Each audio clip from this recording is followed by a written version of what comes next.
ভারত পাকিস্তান দুই দেশের মধ্যে কিছু সমস্যার কারণে south Asian association for regional cooperation SAARC সক্রিয় করা যাচ্ছে না বলে মন্তব্য করেছেন প্রধান উপদেষ্টা অধ্যাপক ডক্টর মোহাম্মদ ইউনুস।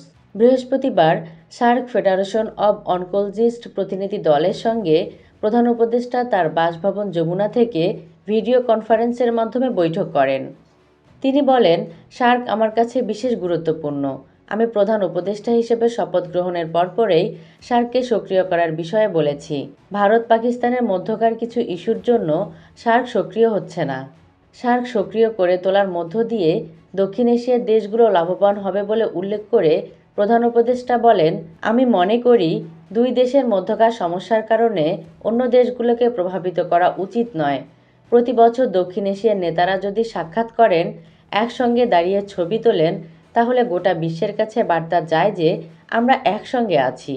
এটা দক্ষিণ এশিয়ার দেশগুলোকে বিশ্বের কাছে ইতিবাচকভাবে উপস্থাপন করবে এবং এগিয়ে যেতে সাহায্য করবে।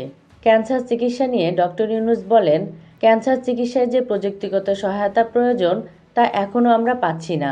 সার্ক যে ক্যান্সার চিকিৎসাকে বিশেষভাবে গুরুত্ব দিচ্ছে, এটা অত্যন্ত জরুরি ও অনুপ্রেরণামূলক।